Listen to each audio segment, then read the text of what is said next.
17 years old, rejected for being obese, until a lonely mountain man took her in. It happened on a cold December morning, dust swirling in the street, the church bell tolling, and the whole town watching as a young girl was cast out with nothing but a battered suitcase. Then, through the silence, a man stepped forward, weathered face, mountain coat heavy with snow, and offered her a place no one else would. But high in those frozen ridges, she found something she wasn't meant to see. Her late father's secret maps to a hidden spring worth more than gold. Now the railroad wants it. Hired guns are riding, and in the deep snow, danger can come faster than a bullet. Will the shelter he offered become the trap that destroys them both? Or the beginning of a fight neither of them can afford to lose? Before we dive in, drop your name or city in the comments. It reminds me that behind every view is a real heartbeat. The December wind whistled through Gunnison's main street, sharp and biting like a hungry wolf. Folks huddled near the mercantile's wooden porch, their breath forming clouds in the crisp morning air. The crowd grew as word spread about the Dawsons calling off their son's courtship to young Maribeth. Maribeth stood straight-backed, despite the weight of stares pressing down on her shoulders. Her cheeks, already naturally round and rosy, burned brighter with each whispered comment that reached her ears. At 17, she was caught between childhood and womanhood, her fuller figure drawing unkind glances from those who thought themselves better. Her aunt, Mrs. Eleanor Dawson, stood beside her like an iron post, rigid and unyielding, the woman's thin lips pressed together in a hard line, her gray-streaked hair pulled back so tight it seemed to stretch her stern expression even further. Since Maribeth's father died, her aunt's house had been more prison than home. Every meal, seasoned with criticism about her size and manner, ain't surprised Timothy called it off. One of the baker boys muttered to his friend, loud enough for others to hear, who'd want to court a girl built like a hay wagon. A few others snickered, and Mr. Peterson, the shopkeeper, shook his head as he swept his storefront. "That's near enough fabric in that dress to outfit 2 proper ladies," he said, his words. Carrying across the morning air, Silas Grant had been unloading flour sacks from his small freight sled when the commotion drew his attention. His weathered hands paused on the rough burlap as he watched the scene unfold. Years of mountain living had left him with a beard touched by frost and eyes that missed little. Those keen eyes caught the shimmer in Maribeth's gaze, unshed tears. That spoke of deep humiliation. A single valise sat at Maribeth's feet, packed tight with what little her aunt had allowed her to keep. The message was clear as mountain water. She'd been cast out. Another mouth her aunt no longer wished to feed. Silas straightened his broad shoulders, years of hauling freight and surviving in the high country evident in his movement. He'd known silence and loneliness in his ridgetop cabin since his wife's passing. But something about the girl's quiet dignity stirred memories of better days. When Maribeth's aunt turned away, her skirts swishing with finality across the frozen ground, Silas moved forward. His boots crunched in the morning frost as he approached, drawing every eye in the crowd. "Miss Dawson," he said, his voice rough but gentle like pine bark, weathered smooth by storm. "I've got a cabin up on Miller's Ridge. It ain't much, but there's a proper room and plenty of food. You'd be welcome there for the winter." The crowd fell silent as morning dew. Even the wind seemed to hold its breath. Silas continued, "I promise you nothing but what any Christian soul should offer: food, shelter, and the dignity you deserve." Maribeth looked up at him, really looked at him, and Silas saw something of himself in her eyes, someone who'd learned to weather storms alone. She squared her shoulders and spoke clear enough for all to hear. "I would be grateful for your kindness, Mr. Grant." Without another word, Silas picked up her valise and led her to his sled. The townsfolk parted like water around river stones, their whispers now carrying a different tone. They watched as Silas helped Maribeth onto the sled bench, tucking a wool blanket around her with careful hands. He finished loading the last of his supplies, then climbed up beside her. The runners creaked as they took their weight. With a gentle slap of the reins, the horses moved forward, their hooves steady. On the packed earth, as they left Gunnison behind, the December sky grew heavy with promise. By sundown, snow began to fall in thick, lazy flakes that danced in the failing light. The sound of the runners changed from a scratch against earth to a soft hiss over packed ice, a whispered song of escape and sanctuary. Maribeth sat quiet beside him, her hands folded in her lap. But Silas noticed how she held her head high now, no longer bowed by shame. He'd given her more than shelter with his offer. He'd given her back her dignity in front of those who'd tried to strip it away. The snow fell harder as they made their way toward Miller's Ridge, each flake helping to cover their tracks, as if nature herself approved of this new beginning.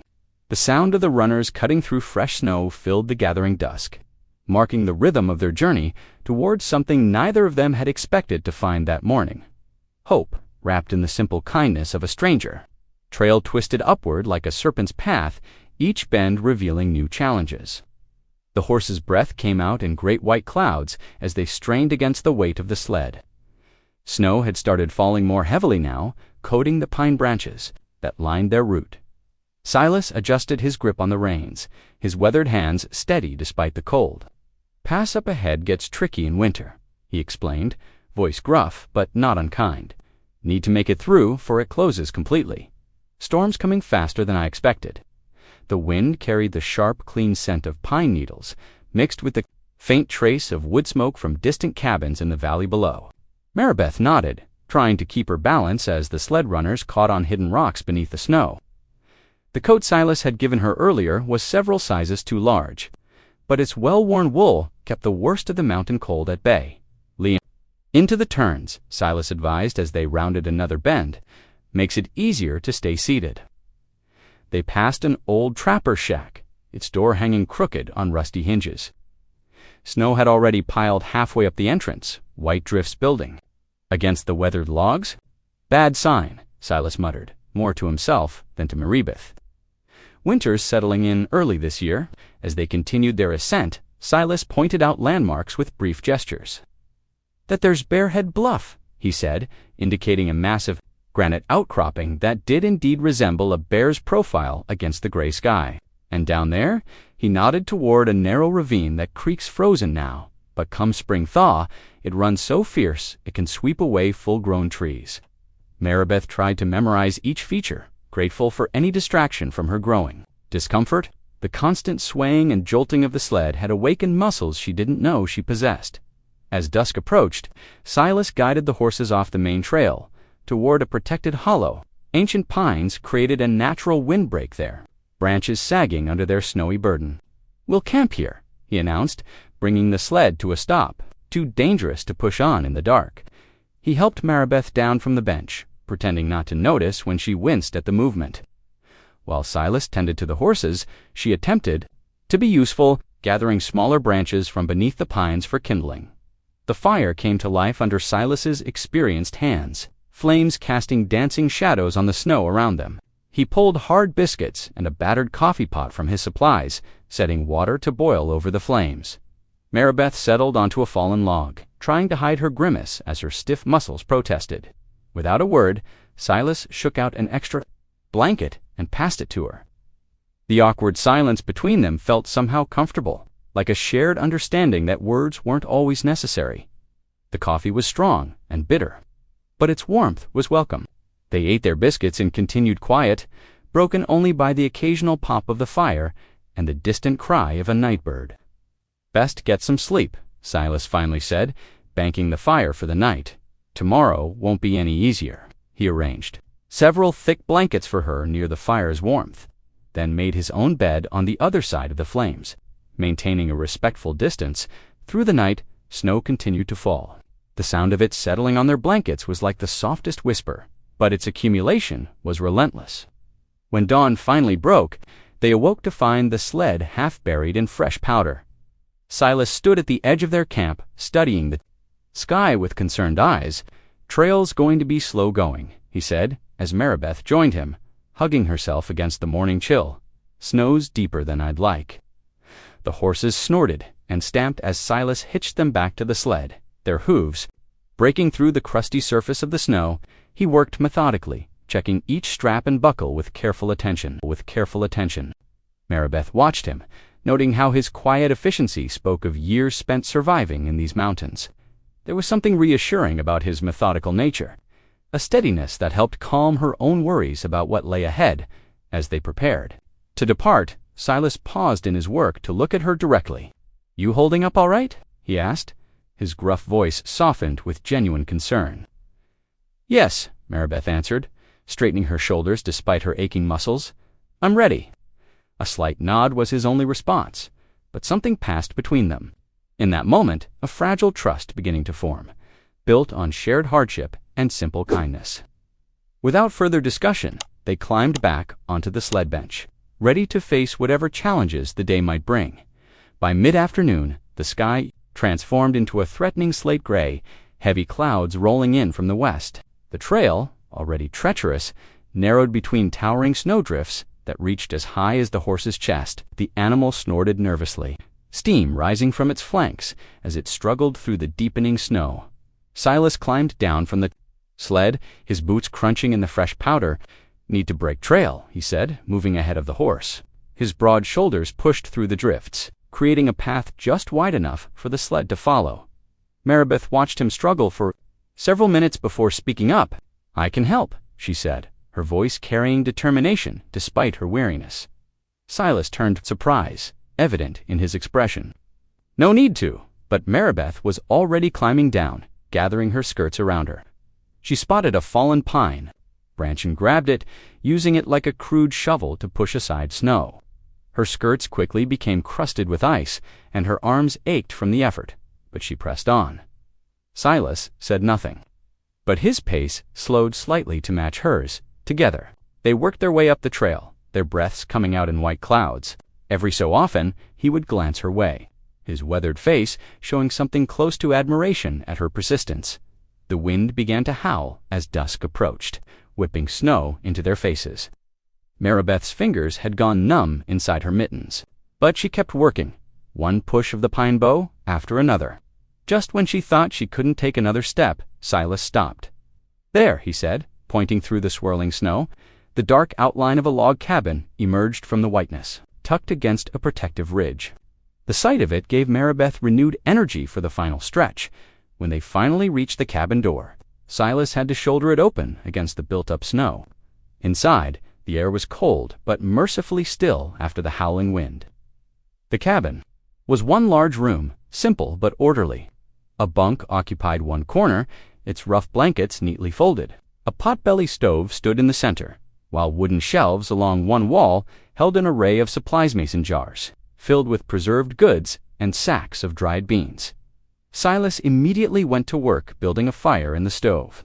His movements quick, and practiced. The first flames caught the kindling, sending a welcome warmth through the space. Meanwhile, Maribeth took off her ice-crusted outer layers and began exploring her. New surroundings, she found a kettle and filled it with snow from outside, setting it on the stove to melt for tea. The simple task gave her hands something useful to do, while Silas brought in their supplies from the sled. The familiar routine of domestic work helped settle her nerves about being alone in a cabin, with a man she barely knew, as the kettle began to steam. Silas pulled out ingredients for a simple supper. He ladled venison stew from a jar into a pot, setting it to warm on the stove. The rich aroma soon filled the cabin, making Maribeth's stomach growl with remembered hunger. They sat down to eat at a small table, the storm rattling the cabin's shutters. The stew was hot and filling, but Maribeth found herself pushing the chunks of meat around her bowl, gathering courage to speak. "I have nowhere else to go," she finally said, her voice barely above a whisper. "My aunt, she made it. Clear eye was too much to feed." The words hurt to say out loud, but somehow speaking them lessened their power to wound. Silas kept his eyes fixed on his bowl, his spoon stopping mid-motion. Several long moments passed before he spoke. "I know what it's like," he said gruffly, being unwanted. He didn't elaborate, but the pain in his voice matched her own. The wind howled outside, making the shutters bang against the cabin walls. Inside, the fire crackled in the stove, casting warm light across their faces. Neither spoke again for a while, but the silence between them felt different. Now less like a wall and more like a bridge, Maribeth sipped her tea, watching the shadows dance on the cabin's log walls. For the first time since leaving town, she felt something close to peace. The cabin might be simple, but it offered shelter from more than just the storm. Here, perhaps, she could find a place where being too much wasn't a burden to bear. Silas rose to add more wood to the stove, his movements careful and deliberate. The storm continued its assault outside, but within these walls they had created a small haven of warmth and understanding, built on their shared knowledge of what it meant to be cast aside. Morning light filtered weakly through the frost-covered windows, casting delicate patterns across the cabin's wooden floor. The storm had left them thoroughly snowbound, deep drifts pressing against the walls outside. Inside, the potbelly stove kept the single room tolerably warm. Though Maribeth could see her breath when she first woke, Silas was already up, methodically sorting through their supplies on the rough-hewn table. Without a word, Maribeth began, straightening the shelves, organizing jars, and checking their contents. The quiet work felt natural, filling the morning hours as the storm continued its siege outside. "Much obliged," Silas said quietly, noting her initiative. "Been meaning to get those shelves proper sorted." Near the back of a high shelf, Maribeth discovered a battered wooden trunk, its leather straps cracked with age. She glanced at Silas, who nodded permission. Inside, beneath a moth-eaten blanket, she found a rolled bundle wrapped in oilcloth. Her fingers trembled as she unrolled the first sheet. The familiar handwriting struck her like a physical blow. These are my father's survey maps," she whispered, tracing the precise notations in the margins. "I'd know his markings anywhere." Silas stepped closer, brow furrowed. "Your father was a surveyor." "Joshua Dawson," Maribeth said, her voice thick with emotion. "He mapped most of this territory before he passed." She carefully unrolled another map, this one showing a detailed section of the mountain range. "Look here, see how he marked the elevation changes. He always used these tiny numbers, Nita's printing. Found those maps at McGarry's trading post years back," Silas explained, scratching his beard thoughtfully. "Part of an unclaimed lot sale. Never knew their true value." Maribeth spread the maps across the table, her eyes scanning the familiar territory. Suddenly she stopped, her finger resting on a particular notation. "This springets not on any public record I've ever seen." She looked up at Silas, her face grave. "Father must have found it just before he died. A hidden water source this high up, ... Do you understand what this means?" Silas nodded slowly. "Water's worth more than gold out here, especially now with the railroad pushing into the high country." The wrong people found out about this spring. Maribeth didn't finish the thought. She didn't have to. A sharp knock at the door made them both jump. Silas moved quickly, rolling the maps and returning them to their oilcloth wrapping. "Come in," he called, once they were safely hidden. The door opened, letting in a swirl of snow and a woman wrapped in a thick wool blanket. Nita, a respected elder of the Uncompahgre Ute, stepped inside, bringing with her the sharp scent of winter air. Her dark eyes took in the scene Maribeth by the table, Silas near the trunk, before she nodded a greeting. "The storm brings gifts," she said, unwrapping a package of fresh venison and warnings. Silas took the meat with a respectful nod. "Much appreciated, Nita. What kind of warnings?" Nita moved closer to the stove, warming her hands. "Railroad men. 3 days ago, they were scouting the ridge." She pointed in the direction of the hidden spring, though she couldn't have known its location. "They carry maps and speaking papers, ask many questions about water." Maribeth and Silas exchanged worried glances. "Did they say what they were looking for?" Maribeth asked. "They speak of progress," Nita said, her tone making clear what she thought of such claims. "But their eyes search the ground, not the horizon. They hunt for something specific." She looked directly at Silas. "Something worth hiding there, true? Purpose." The cabin fell silent, except for the crack of burning wood in the stove. Outside, the wind continued to howl, but it no longer seemed like their biggest concern. The maps in the trunk held a secret that could change everything for the railroad. For the Ute, for everyone who called these mountains home, Nita accepted a cup of hot tea from Maribeth, her weathered hands curling around the warm tin cup. "The old ones say, 'Water is life,'" she said carefully. "But it can also bring death to a place if the wrong hands control it. Maribeth looked at the trunk where her father's maps lay hidden, understanding now why he might have kept this spring a secret. Water rights in the high country could make or break entire communities. In the wrong hands, such knowledge could be wielded like a weapon. The three of them sat in thoughtful silence. the storm's isolation suddenly feeling more like protection than imprisonment.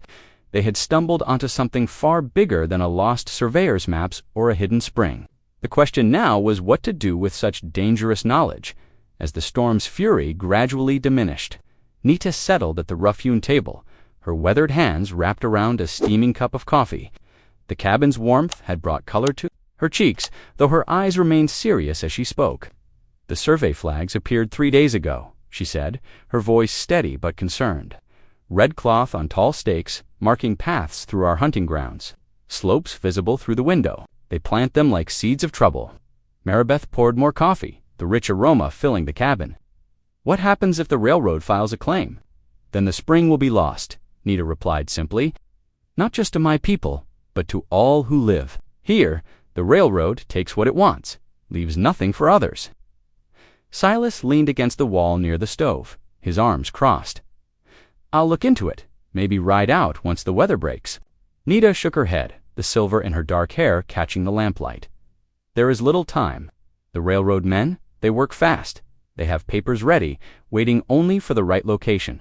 She set her cup down with deliberate care. "They know something is here. They search with purpose." Maribeth had been studying her father's maps, spread across the far end of the table, her fingers tracing the familiar notations. "I could help," she said quietly. Both Silas and Nita turned to look at her. "Father taught me his survey shorthand. Even with deep snow, I could find the spring's location." Her voice grew stronger as she spoke. "See these marks here? They show elevation changes, water flow patterns. Father always documented everything, precisely." Silas moved closer to examine the maps. "You're certain you could read these? Find the exact spot?" "Yes." Maribeth's answer held no hesitation. "Father made sure I understood every symbol, every notation. He said knowledge was the best inheritance he could leave me." Nita stood, gathering her blanket around her shoulders. "Then perhaps the spirits guided you here, child." She touched Maribeth's shoulder gently. "Sometimes the mountain chooses its own protectors." After Nita departed, Silas and Maribeth spent the afternoon bent over the maps, planning their approach.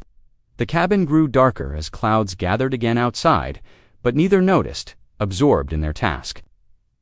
"We'll need to mark it somehow," Silas mused, but discreet-like. "Nothing obvious enough to draw attention." Maribeth nodded, already thinking. "Father used to say the best way to hide something was to make it look unimportant.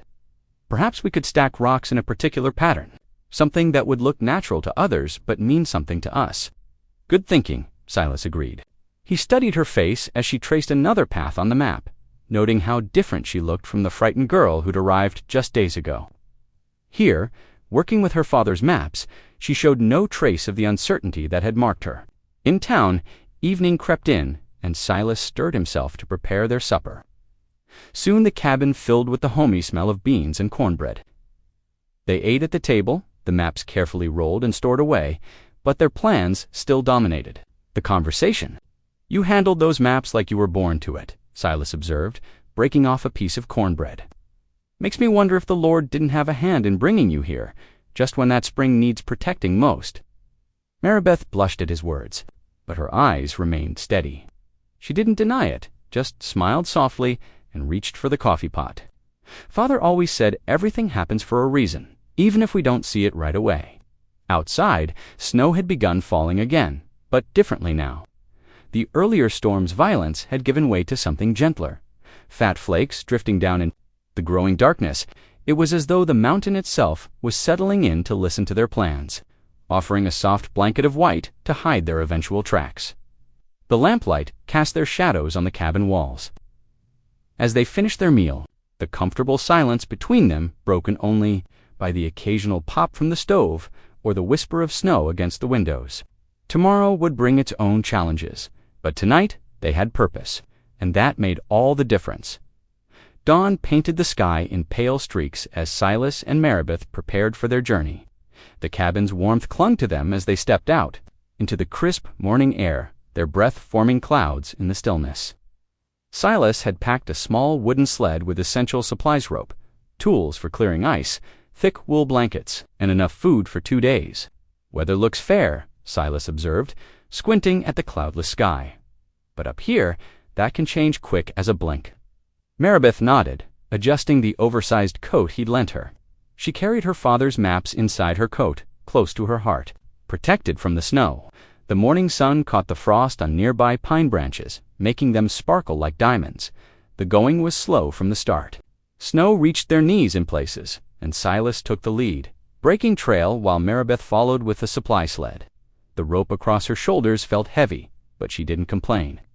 Instead, she focused on placing her feet in Silas's deep footprints. Near mid-morning, they came across fresh elk tracks crossing their path. Silas knelt to examine them, his weathered hand hovering over the impressions in the snow. "Big herd," he said.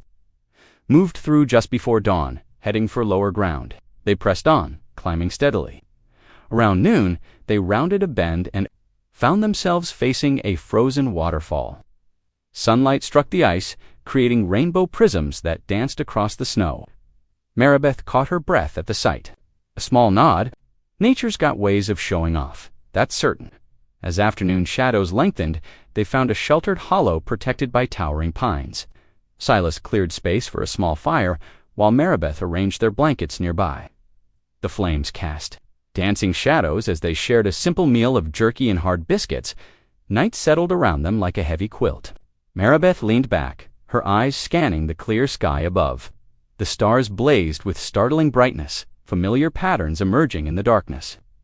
"Father taught me to read the stars," she said softly. "See there?" She pointed upward. "That's Polaris, the North Star. If you can find it, you're never truly lost." Her finger traced invisible lines between points of light and those 3 bright stars in a row. "That's Orion's belt. Father said it always points east to west." Silas watched, her face in the firelight, noting how her eyes shone with confidence. "Which way's true north from here?" he asked. Without hesitation, Maribeth pointed. "That way, and the spring should be northeast of our position, based on Father's calculations." A rare smile crossed Silas's face. "Your father taught you well." They rose before dawn the next morning, the fire long cold. The climb up the ridge proved challenging, with deep drifts that sometimes swallowed their legs to the hip. Hours passed as they searched, checking landmarks against the map's notation. Near midday, Maribeth stopped suddenly. "Listen," she whispered. At first Silas heard nothing but the wind. Then, faintly, came the sound of moving water, a quiet gurgle beneath the ice and snow. They began clearing away snow with renewed energy. Silas used his tools to carefully chip away ice while Maribeth swept loose snow aside. Finally, they uncovered a small but steady spring, the water so clear it seemed made of glass. Despite the freezing temperatures, it continued to flow, steam rising gently from its surface. Marb quickly pulled out her father's map, marking their position with careful precision. "We need to remember exactly how we found this place," she said, studying the surrounding landscape. "See that lightning-struck pine, and that rock formation that looks like a sleeping bear? Those are our markers." Silas nodded, committing the details to memory. "This spring could mean life or death for folks up here come summer. Railroad can't be allowed to claim it for themselves." "We'll keep it secret," Maribeth said firmly, "until we can find a way to protect it properly. Make sure everyone has fair access, just as Father would have wanted." They took turns drinking from the spring, the water tasting sweeter than any they'd known. Then they carefully covered their tracks, making the site appear undisturbed. The sun was setting by the time they reached the cabin, casting long purple shadows across the snow. Their faces were red with cold, their muscles aching, but their hearts were light with triumph. They had found what they sought, and more importantly, they had kept it safe. Inside the cabin, as warmth returned to their chilled bones, they shared a pot of strong coffee and simple meal of beans and salt pork. The spring's discovery felt like a secret treasure between them, a shared victory that had somehow bridged the careful distance they'd maintained until now. Morning brought a pale sun and crisp air that bit at their faces. Silas and Maribeth worked in the yard, the rhythmic thunk of the axe splitting wood echoing across the snow. Maribeth stacked the pieces near the cabin wall, her movements sure and steady despite the cold. Silas paused, axe raised, as the distant sound of hoofbeats carried through the valley. 2 riders appeared around the bend, their horses' breath steaming in the winter air. The men were rough-looking with weathered faces and city-bought clothes that seemed too new for genuine prospectors. "Morning," the first man called out, touching the brim of his hat. His smile didn't reach his eyes. "Hope we ain't disturbing you folks." Silas planted his axe in a stump and stepped forward, positioning himself between the riders and Maribeth. "Can I help you?" "Maybe so," the second man said, leaning forward in his saddle. "We're prospecting these parts, looking for good water sources. Heard tell there might be some promising spots up this way." Maribeth felt their eyes on her repeatedly as they spoke, measuring, calculating. She busied herself with the woodpile, but kept her ears sharp to the conversation. "Not much water this time of year," Silas answered, his voice carefully neutral. "Everything's mostly frozen up." The first rider shifted in his saddle. "What about spring-fed streams? Heard some talk in town about underground sources that don't freeze, even in winter." "Can't help you there," Silas said. "Only water I know is the creek down valley, and it's solid ice now." The men exchanged glances. "Mind if we water our horses?" "At your well?" the second man asked, eyes drifting to the cabin. "No well," Silas replied. "We haul snow in and melt it." After a few more questions that Silas deflected with practiced ease, the riders tipped their hats and turned their horses. Back down the trail, Silas and Maribeth watched until they disappeared from view. Inside the cabin, Silas bolted the door. "Those weren't prospectors," he said grimly. "Railroad men? I'd bet my last dollar on it. Word of the spring must be spreading." Maribeth wrapped her arms around herself, remembering their calculating stares. "What can we do? For now, we stay." Alert, Silas moved to the window, watching the falling darkness. Might be good to have a backup of those survey notes just in case. That evening, while Silas sat near the fire mending a broken harness, Maribeth settled at the rough-hewn table with paper and pencil. The cabin filled with comfortable sounds, the crackle of the fire, the soft creak of leather as Silas worked. The scratch of her pencil across paper, she closed her eyes. Picturing her father's careful handwriting, the precise measurements and landmarks he'd recorded, years of watching him work, of him teaching her his methods, had burned the details into her memory. One by one, she wrote them down, adding his special marks and notations exactly as she remembered them. "Father always said, good survey notes could mean the difference between justice and theft," she said softly, not looking up from her work. "He taught me every symbol, every abbreviation. Said a surveyor's daughter should know the value of careful records." Silas set aside his mending, watching her sure hands move across the paper. "Tell me about him." Maribeth paused, pencil hovering above the page. "He was tall, like you. Always smelled of pine sap and tobacco." A small smile touched her lips. "He'd sing while he worked. Old hymns mostly. Said music helped him pace out. Accurate measurements." "Good man sounds like," Silas said quietly. After a moment, he added, "My Sarah, she used to sing too. In the mornings while she made breakfast. Haven't heard those songs since she passed." Maribeth looked up, seeing the shadow of old pain cross his face. "How long has it been? 7 years this spring." Fever took her before the doctor could arrive. His hands moved automatically across the leather harness. Cabin felt too big after that, too quiet. "I know what you mean," Maribeth said softly. "After Father's accident, everything felt wrong." Anne's house was full of people, but it was the loneliest place I'd ever been. Outside, snow began to fall again, thick flakes drifting past the window.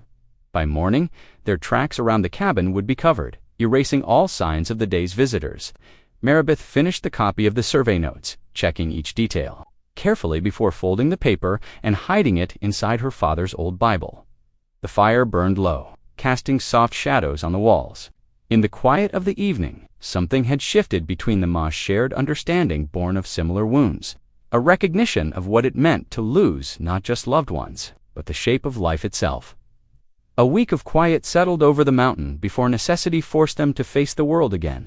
Their salt pork stores had dwindled to nearly nothing, and Silas couldn't put off a supply run any longer. The morning dawned clear and cold as he prepared for the ride to the trading post. "Keep the door bolted," Silas instructed, checking the load in his old Sharps rifle before handing it to Maribeth. "Anyone comes calling, you stay quiet inside." Maribeth took the rifle, her hands steady on the worn wood stock. "I know how to use it. Father made sure of that." Silas nodded, relief flickering across his weathered face. "I'll be back before dark." He mounted up, the the horses' hooves crunching in the crusty snow as they disappeared down the trail. The morning passed slowly. Maribeth kept busy, sweeping the plank floor and organizing their dwindling supplies. The rifle stayed within arm's reach. Around midday, a sharp knock rattled the cabin door, making her jump. "Hello, anyone home?" The voice was familiar, one of the supposed prospectors from the week before. Maribeth moved silently to the window, staying behind the curtain. The man stood on the porch, stamping his feet against the cold. In his hand was what looked like an envelope. "Got a letter here for Silas Grant," he called out. Important business matter. Something about his tone rang false. Maribeth remembered Silas's warning and stayed silent, though her heart hammered in her chest. After several more attempts, the man finally gave up, mounting his horse and riding away. She watched until he vanished into the trees. The sun was setting when Silas returned, his saddlebags heavy with supplies. His face darkened as Maribeth told him about the visitor with the letter. "There was no letter," he said grimly, unwrapping a package of salt pork. "Saw those same men headed toward the railroad camp when I passed through the valley. They're getting bolder." That night, as they sat by the fire, a new sound carried through the darkness, the distant thunk of axes striking wood. Silas moved to the window, his expression tight. "Survey stakes," he said quietly. "They're marking their claim." Maribeth joined him at the window, though nothing was visible in the pitch black. "They don't know exactly where the spring is yet. Do they know? But they're getting closer." Silas turned from the window. "We need help. Can't watch all directions at once." "Nita," Maribeth suggested. "The Ute have as much stake in this as anyone." "First light tomorrow," Silas agreed. "We'll take the sled down to the village." Morning brought heavy clouds and the threat of more snow. They hitched the horse to the small freight sled and started down the mountain, following a trail that wound through stands of blue spruce and aspen. The descent was careful work, with Silas walking ahead to check for ice beneath the snow. By mid-morning, they reached the Ute winter camp tucked into a sheltered valley. Smoke rose from multiple lodges, and children played in the snow, their laughter carrying across the crisp air. Several dogs barked at their approach. Nita emerged from her lodge, wrapped in a warm blanket, her silver hair gleaming in the weak sunlight. She greeted them with quiet dignity, gesturing for them to join her by her fire. "The railroad men grow bold," she said once they were seated, requiring no explanation for their visit. "My grandson saw them yesterday, marking trees near the old hunting grounds." They came to the cabin, Maribeth explained, pretending to have a letter for Silas. Nita's eyes narrowed. "They search for the spring." "We need eyes on the ridge," Silas said. "Too much ground for us to watch alone." Nita nodded slowly, considering. After a moment, she spoke in Ute to young men who had gathered nearby.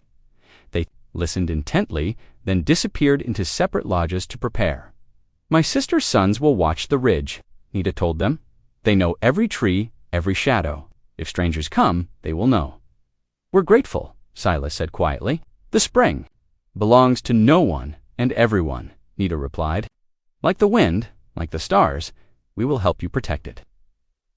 As they prepared to leave, fat snowflakes began drifting down.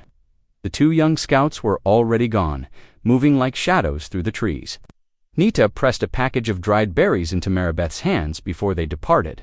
"Be careful," she warned. "Men who hunt water are more dangerous than those who hunt gold." The return journey was slower, the fresh snow making the trail treacherous. By the time they reached the cabin, the day was nearly spent. No fresh tracks marked the snow around their home, but the distant sound of axes still carried through the trees, a reminder that their enemies were drawing ever closer. The next days fell into a rhythm of watchful preparation. While the Ute scouts kept their vigil on the ridge, life at the cabin took on an air of quiet urgency. "Stack it closer to the door," Silas directed as they moved another armload of split pine. The woodpile grew steadily enough to last through the hardest weeks of winter. Maribeth's arms ached, but she didn't complain. Each log was another day of warmth. Against the coming storm. Inside, they reinforced the cabin's defenses. Silas checked every window shutter, adding extra wooden bars where needed. The solid thunk of his hammer echoed through the valley. Maribeth watched him work, noting how his movements were deliberate, measured like a man who'd learned the hard way to leave nothing to chance. Silas nodded, then moved to the corner where his bunk stood. With practiced hands, he pried up a floorboard, revealing a narrow space beneath. The board settled back with barely a sound. The morning air bit sharp and clean when Nita appeared at their door. Her usual calm demeanor was touched with urgency as she stepped inside, declining the offered coffee. "Railroad men gather in the valley," she reported, her dark eyes serious. "Not surveyors nowmen who carry guns for pay. They ask questions about the mountain trails, about this cabin." Nita's gaze shifted to Maribeth. The spring's discovery had seemed like Providence away. "We can't let them file first claim," she said quietly. "They'll control everything. Spring, the valley, all of it." Silas stood at the window, staring out at the snow-covered ridge. When he turned back, his expression was determined. "He's a fair man, he'll understand about shared water rights." "The judge will listen," Nita agreed. "I will speak of our people's need, of the promises already broken. The spring must be for all, or it will serve none." They spent the evening planning, speaking in low voices, though no one could hear. The original map was carefully wrapped, along with Maribeth's detailed notes about her father's survey marks. They would need every piece of evidence to convince the judge. "Take the lower trail." To follow in the dark, Maribeth nodded, then rose to pack their supplies. She moved through the cabin's familiar space, gathering what they'd need: hard bread, dried meat, extra ammunition. Her hands worked steadily while her mind raced ahead to what waited in Gunnison. The night passed slowly. Silas took first watch, while Maribeth tried to rest, but sleep proved elusive. The cabin's shadows felt different now, like old friends she might not see again. Every creak of the settling logs. They moved quietly in the pre-dawn darkness, loading the sled with only what they needed. Silas banked the fire carefully, not quite dead, but low enough to last. Maribeth found herself straightening things unnecessarily, aligning cups on their shelf, folding the threadbare quilt on her borrowed bunk. "Might not be coming back," Silas said softly, watching her fuss with the quarters she'd come to think of as home. "I know." Maribeth ran her hand along the rough-hewn table edge. In just weeks, this place had become more home than her aunt's fine house ever was. "But we're doing what's right. That's what matters." Silas nodded, something like pride flickering. In his eyes, outside, the morning star still hung bright in the pale sky.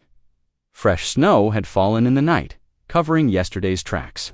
It would make their trail harder to follow, but the going would be slow.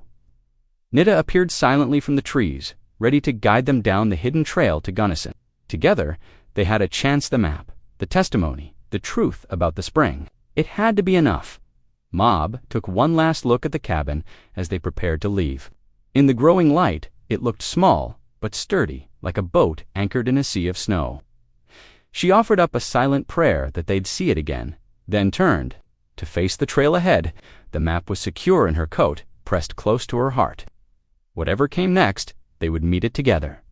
The descent from the mountain proved more challenging than the climb had been. Ice glazed the trail, making each step treacherous. The sled runners fought against their guide ropes, threatening to overtake the horse on steeper sections.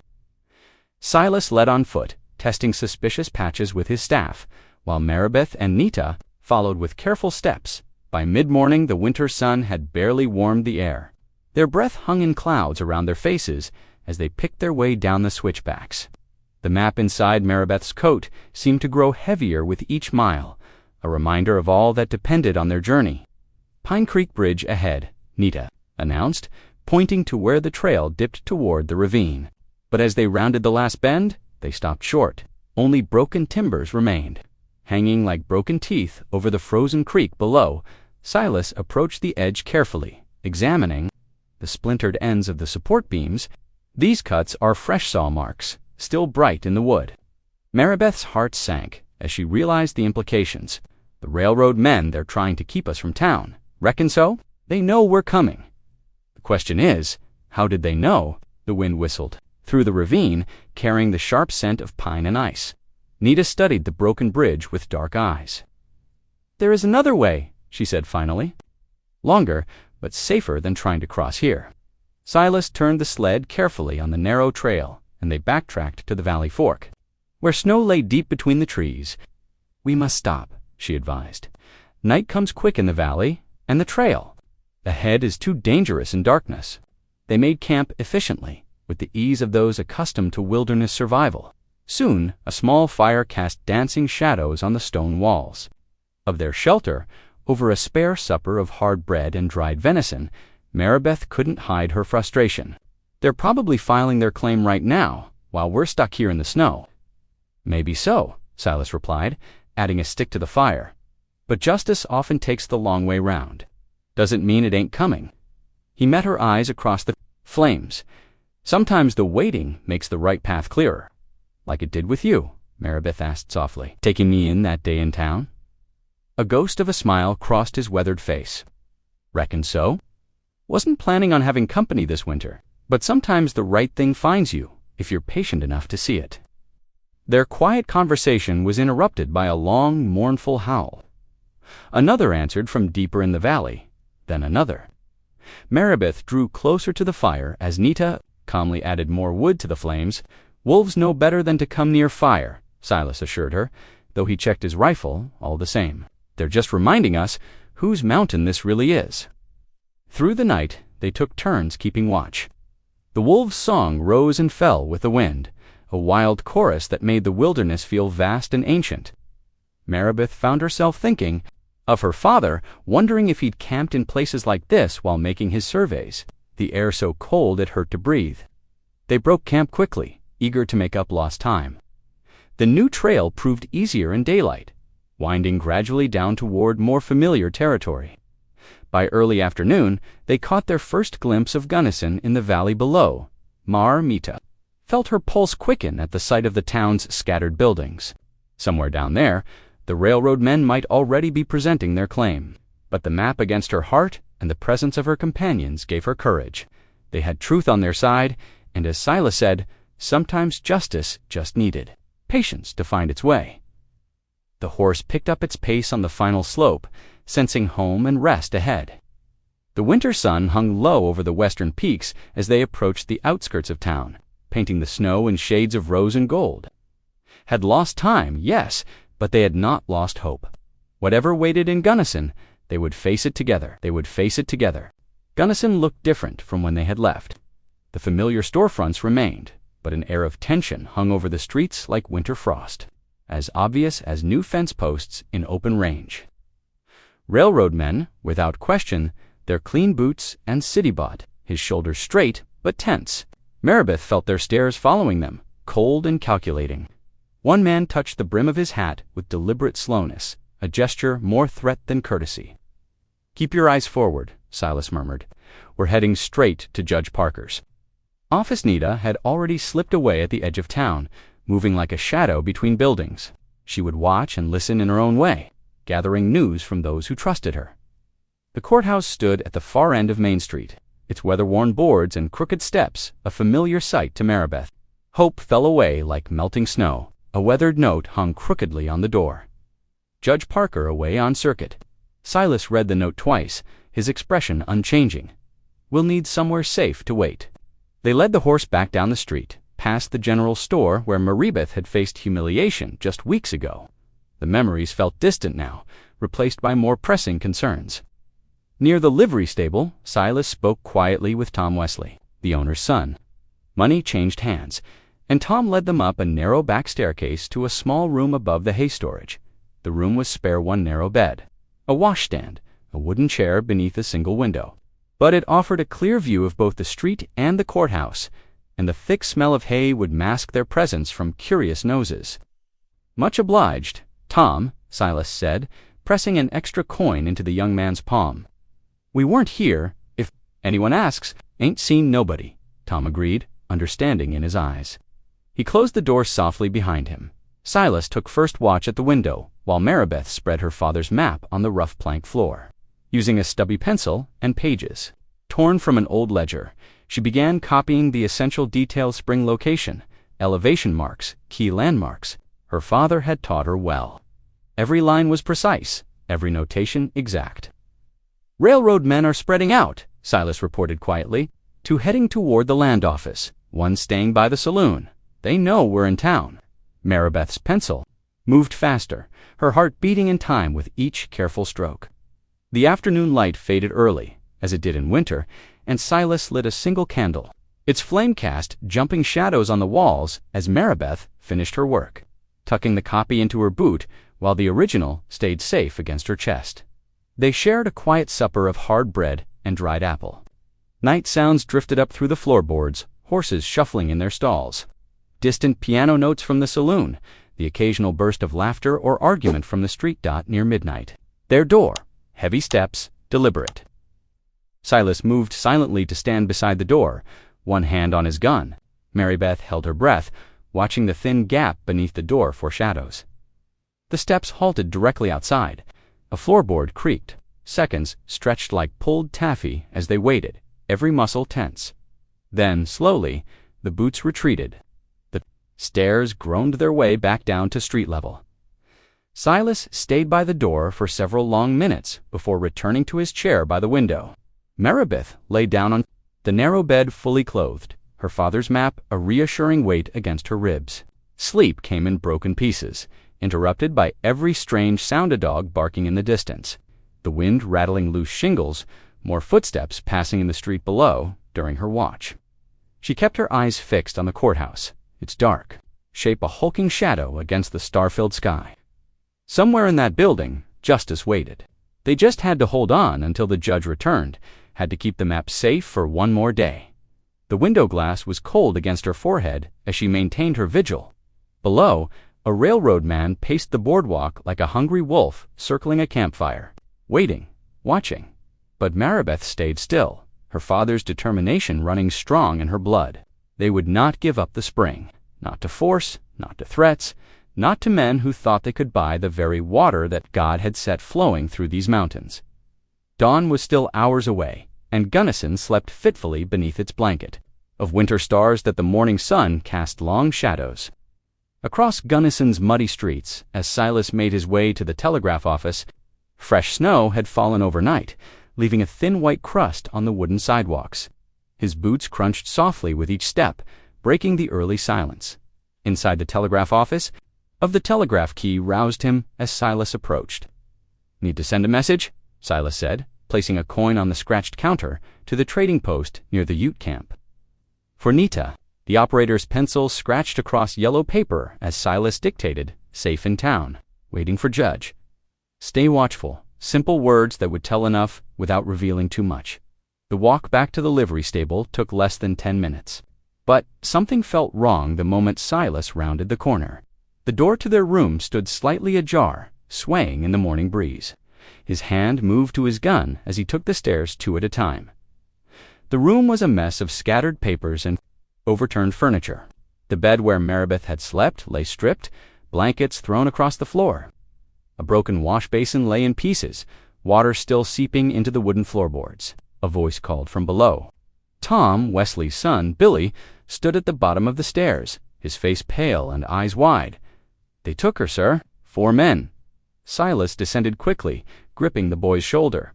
Heard the scuffle, but was too scared. To Billy's voice cracked. They headed toward the rail camp up by Miller's Creek. Silas's jaw tightened. "You did right to stay hidden. Any of them hurt." Billy shook his head. Despite the situation, Silas felt a flicker of pride. She would fight them by time where she could, but she would need help, and soon.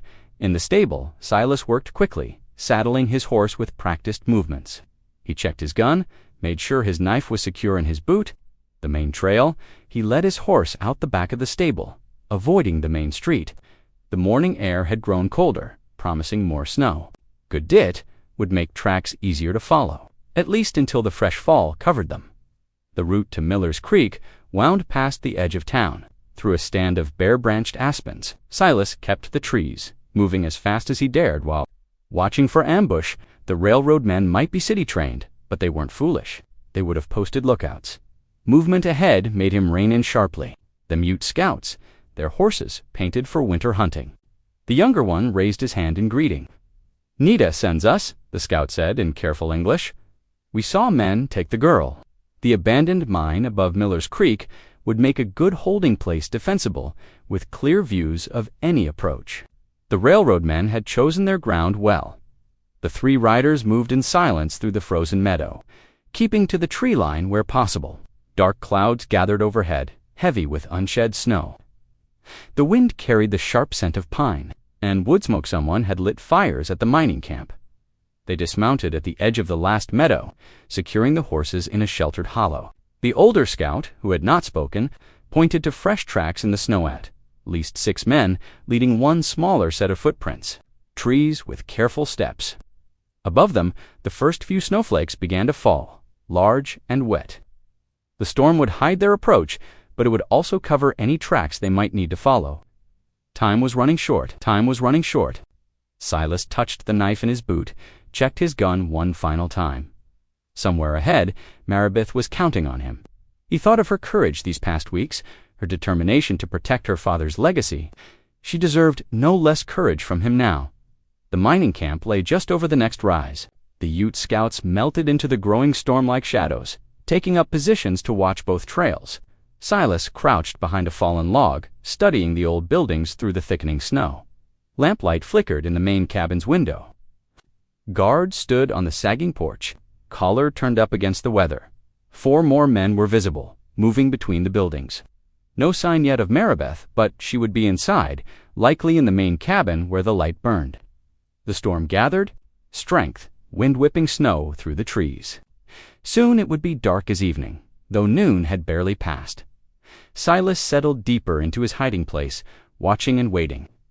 The rescue would require patience, timing, and trust in his unlikely allies. Above all, it would require the wisdom to know when to move. One wrong step now could put Maribeth in greater danger.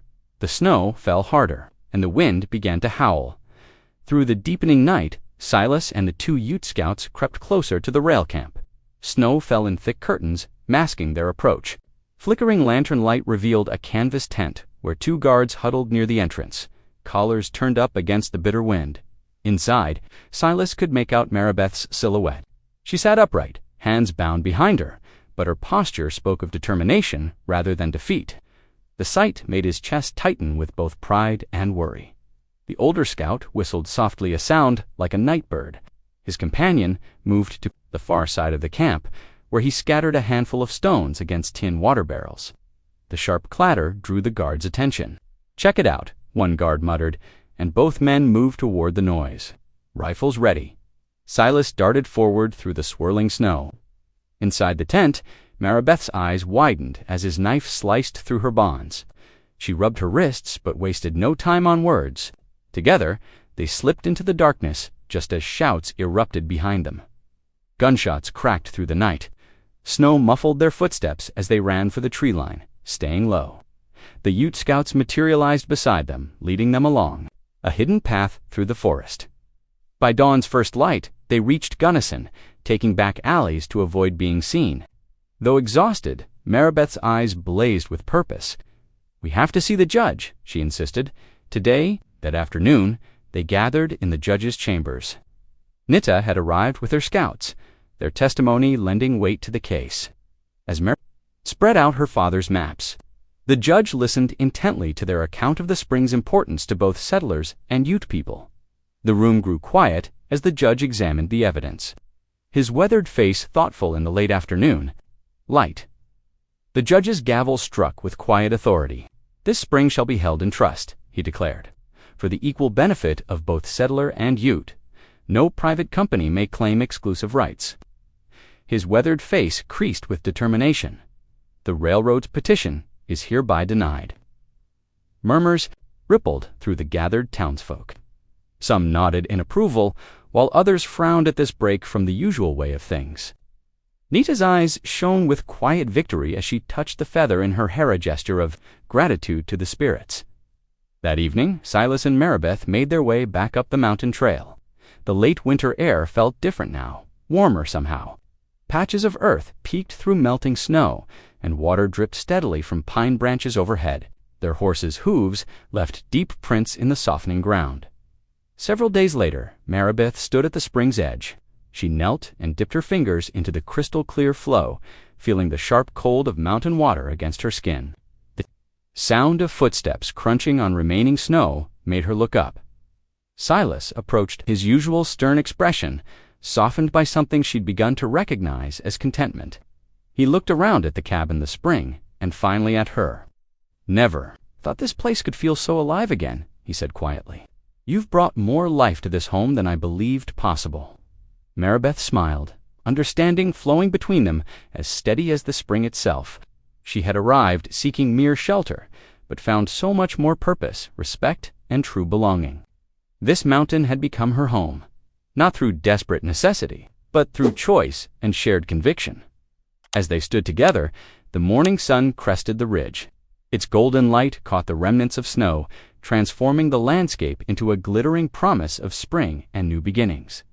If you believe stories can heal, lift, and connect us, this channel is for you. Thanks for being here. Hit subscribe, and I'll meet you again tomorrow with something real.